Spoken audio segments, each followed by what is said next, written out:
Bonjour mesdames et messieurs, moi c'est Tima, bienvenue dans l'émission 5 minutes. Nous sommes au cœur du MLS avec son PDG. Bonjour monsieur. Bonjour Tima. Merci de nous accueillir. D'où vient le mot MLS? Eh bien le mot MLS, il fallait que je trouve un nom très court avec les 3 lettres. Eh bien en réalité, moi je m'appelle Martins, je suis d'origine portugaise. Et Martins, c'est le M, la première lettre de mon nom. Le L, c'est le lounge bar que j'ai créé en Guinée-Conakry. Et le S, c'est la dernière lettre de mon nom. Voilà, c'est de là que vient MLS. Alors, parlons des 8 ans du MLS. Qu'est-ce qui a marché et qu'est-ce qui n'a pas marché? On ne peut pas dire que rien n'a pas marché puisqu'on est toujours là. Donc tout a bien marché puisqu'on est encore vivant, on est encore en Guinée-Conakry avec beaucoup de succès. Ça a été toujours avec le travail, avec l'effort, la compréhension du pays, la compréhension des clients. Et on leur a donné toujours ce qu'ils recherchaient. Et jusqu'à présent, c'est grâce à ça qu'MLS tourne. C'est simplement le travail et la compréhension de ce que le client recherche. Pourquoi le choix est tombé sur la Guinée? Pourquoi pas les autres pays, la Côte d'Ivoire, le Sénégal? Eh bien, ça a été le hasard des choses. Tu sais, il faut pas forcer. Ça a été le hasard simplement. Moi, je suis hôtelier-restaurateur de métier depuis de nombreuses années. J'évoluais dans le sud de la France, à Cannes, où on fait le festival du cinéma, le festival de la musique. J'ai évolué là-bas dans des restaurants, dans des plages privées. Et bien, ensuite, je suis retourné voir mon pays à l'âge de 35 ans, que je ne connaissais pas très bien. Et j'ai fait là-bas une très grosse affaire. J'ai repris un espace qui était fermé. Et j'ai fait un restaurant qui s'appelle un show cooking, c'est-à-dire que j'ai décidé de ne plus cacher les cuisiniers, parce que je considère que les cuisiniers sont des artistes. Et j'ai décidé donc de montrer ce qu'un cuisinier était capable de faire. J'ai fait plusieurs petits restaurants dans un grand restaurant, ça a été un grand succès.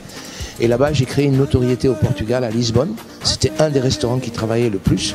Et j'ai ouvert à côté une petite société de consultants, donc où je conseillais des investisseurs dans l'hôtellerie, la restauration et le milieu du tourisme. Je les conseillais comment investir, comment trouver leur rentabilité. Et c'est un client au Portugal qui m'a envoyé en Guinée-Conakry pour venir faire une étude de marché, voir comment il pouvait investir en Guinée-Conakry. Et j'ai dit ok, très bien. Et donc je suis venu par hasard, par un client qui m'a demandé de lui faire un rapport donc, sur l'économie et les investissements en Guinée-Conakry. Quelle surprise préparez-vous pour la clientèle du MLS? Le jeudi, on invite des artistes surprises.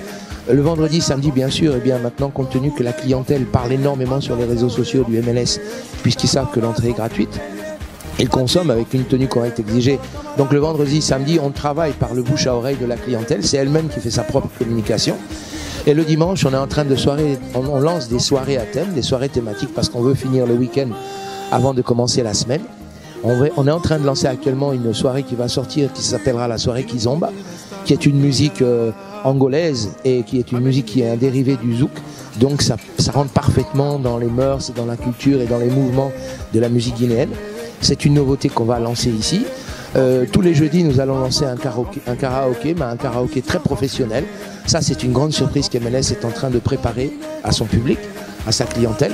Donc voilà, on recherche bien sûr en permanence des soirées comme ça thématiques avec des présentations de jeunes artistes, avec non seulement les artistes, mais également des jeunes commerçants qui sont en train de vouloir promouvoir leurs entreprises. Eh bien, on leur donne la possibilité d'intégrer leurs produits à MLS pour se faire connaître par le public.